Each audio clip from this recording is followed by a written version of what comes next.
Chers auditeurs, bonjour. Je rappelle que dans le dernier épisode, j'ai expliqué comment le christianisme a une grande part de responsabilité sur la plus grande tragédie humaine qu'ait connue l'humanité, c'est-à-dire la Shoah.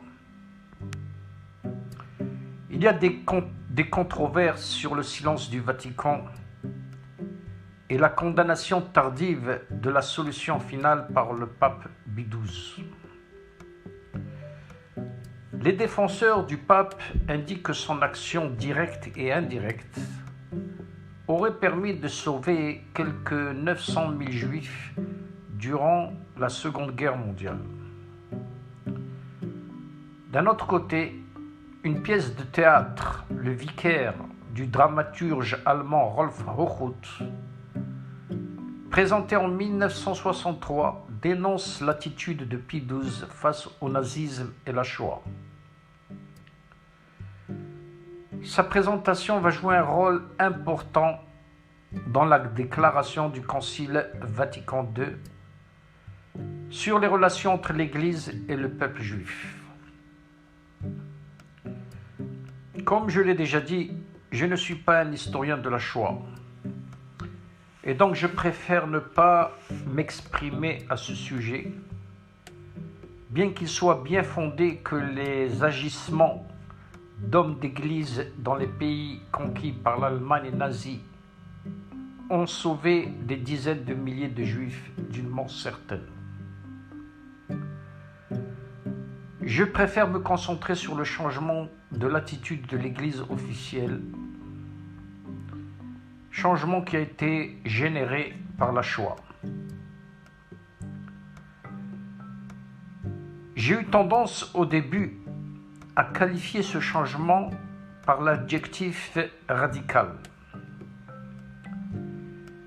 Mais plus j'ai approfondi mes recherches à ce sujet, je me suis rendu compte qu'il n'était pas si radical que ça.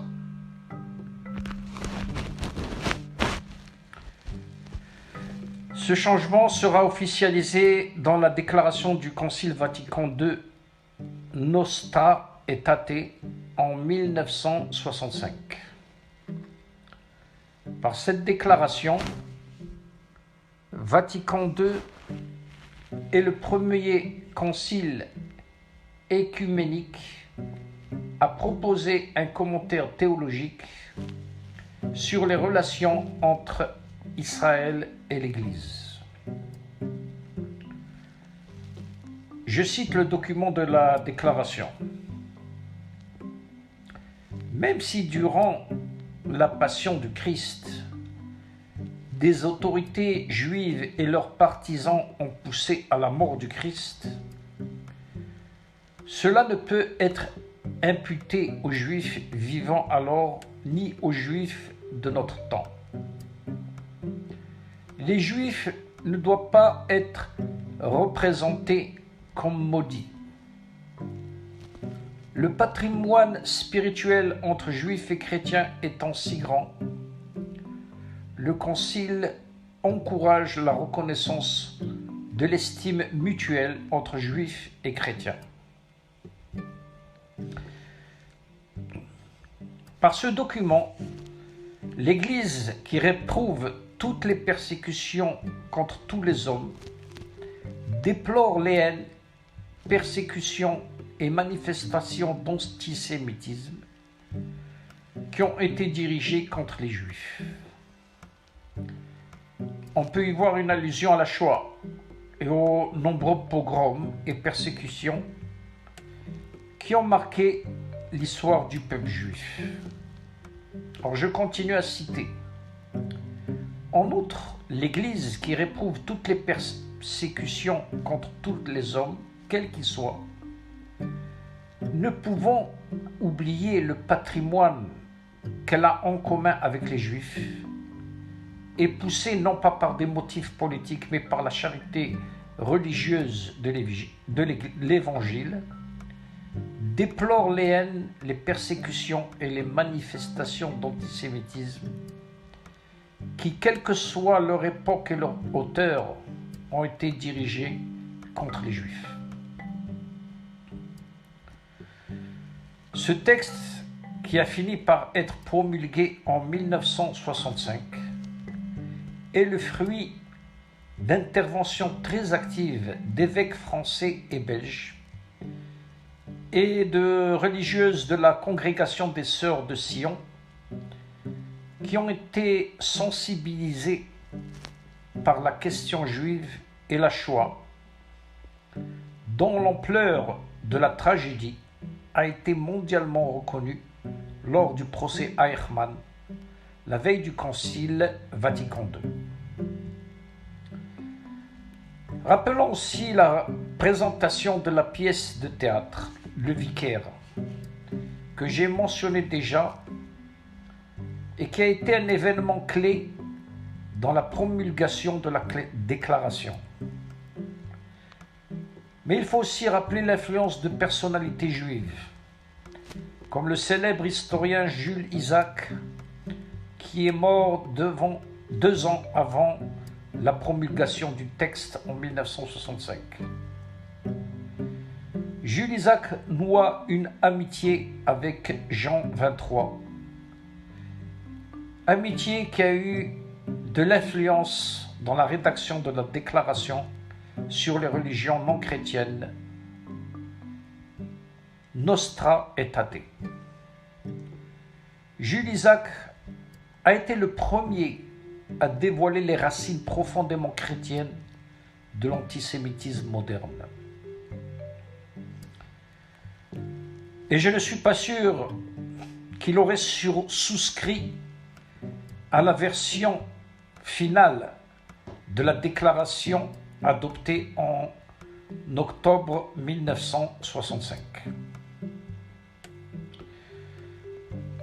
Soulignons que le texte original, c'est-à-dire la version 1964, était beaucoup plus audacieux que le texte final qui a été voté en 1965.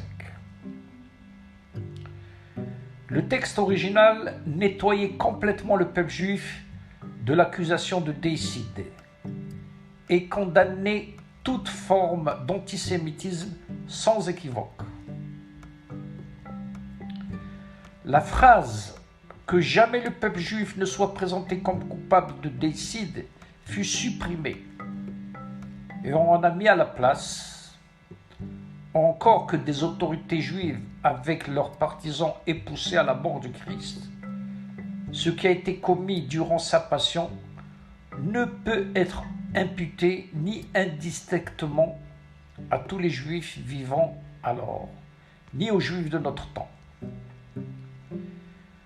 S'il est vrai que l'Église est le nouveau peuple de Dieu, les juifs ne doivent pas pour autant être présentés comme réprouvés par Dieu ou maudits, comme si cela découlait de la Sainte Écriture.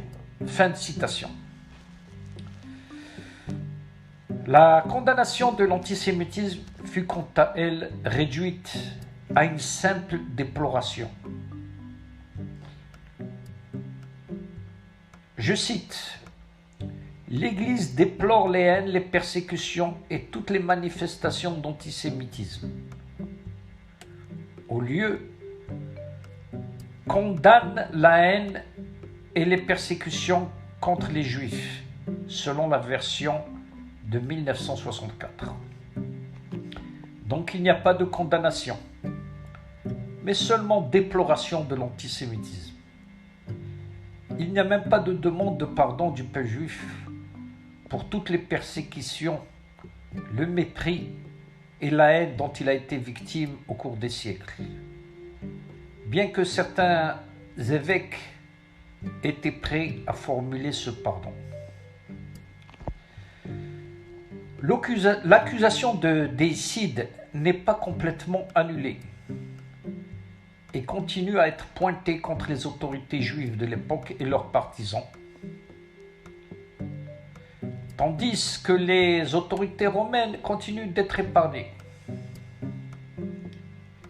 S'il reconnaissait les racines communes du judaïsme et du christianisme, et s'il encourageait un dialogue fraternel entre juifs et chrétiens en vertu d'un si grand patrimoine spirituel, le texte se taisait sur la question de la permanence historique du judaïsme ou encore de la question de l'État d'Israël. Plus grave que ça, la théorie de la substitution continue d'être au cœur de la théologie chrétienne en qualifiant l'Église comme le nouveau peuple de Dieu.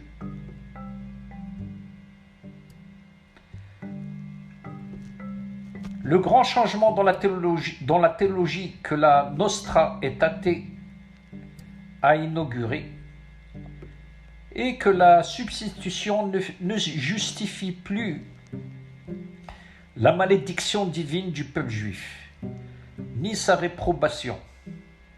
Et plus que ça, il devient un partenaire fraternel en reconnaissant le patrimoine spirituel commun. Alors comment on en est arrivé là?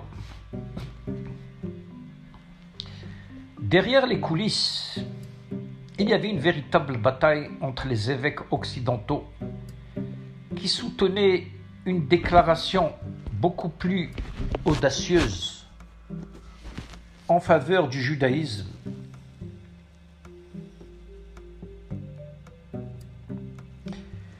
Et les représentants des églises orientales qui étaient de mèche avec les gouvernements arabo-musulmans et les autorités religieuses musulmanes qui s'opposèrent à toute modification du statut du judaïsme et du peuple juif.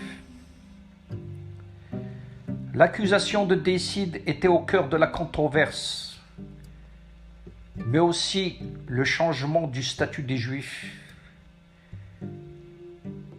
Et surtout, ils étaient contre toute légitimation du retour du peuple juif en Terre Sainte et encore plus de l'État d'Israël fraîchement créé.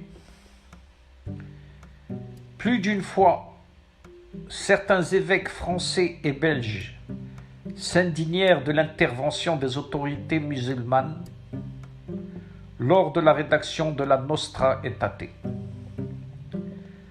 La presse arabe, et plus particulièrement égyptienne, dévoile un complot judéo-sioniste visant à gangréner la chrétienté et le monde musulman et à légitimer l'État d'Israël. Même la version atténuée de la Nostra Aetate fut rejetée et condamnée par les hautes autorités musulmanes en Arabie saoudite et en Égypte. Fin novembre 1964, le comité fondateur de la Ligue islamique mondiale prend position contre le texte concilaire, rappelle le caractère sacré de la terre palestinienne pour laquelle sont morts des millions de martyrs contre les croisades et menace d'appliquer des mesures de rétorsion contre les congrégations religieuses chrétiennes dans les pays arabes. Si le texte exonérant les Juifs du déicide venait à passer. Les germes d'un nouvel antisémitisme musulman semé par la confrérie des frères musulmans, de connivence avec les autorités musulmanes et chrétiennes de Palestine dans les années 1920-1940, donnèrent leurs fruits dans le Concile Vatican II. Il a en outre nourri l'endoctrinement de masse à la haine des Juifs par les populations arabo-musulmanes jusqu'à nos jours, par le biais de l'instrumentalisation du conflit israélo-palestinien. La cause profonde de la radicalisation de cet antisémitisme n'est pas la tragédie palestinienne, mais le refus pour la première fois des Juifs d'accepter le statut de dhimmi et leur volonté d'instaurer un foyer juif en plein cœur du monde arabo-musulman. La création de l'État d'Israël, c'est-à-dire le retour des Juifs en terre promise, est une douloureuse épine théologique, non seulement pour la chrétienté, mais pour le monde islamique, qui se voyait respectivement les héritiers du peuple juif, bannis et chassés de leur terre par Dieu. Ce retour est donc une flagrante infamie qu'il se doit d'effacer même au prix d'un nouveau bain de sang. L'attitude du pape Paul VI et du Saint-Siège ne contribuera pas à l'apaisement des tensions judéo-musulmanes. En effet, il continuera à ne pas reconnaître l'État d'Israël, pas seulement pour des raisons politiques vis-à-vis du monde musulman, mais pour des raisons purement théologiques. Tous ces événements se passent il y a plus de 55 ans, avant même la guerre des 6 jours de 1967 et la conquête de la Cisjordanie et la bande de Gaza. Depuis, les relations tumultueuses entre le judaïsme et les deux grands monothéismes ont beaucoup évolué. Mais ce sera le sujet du prochain épisode. Alors, je vous dis au revoir au prochain épisode. Merci de m'avoir écouté. Envoyez-moi vos commentaires et je promets de vous répondre. Shalom.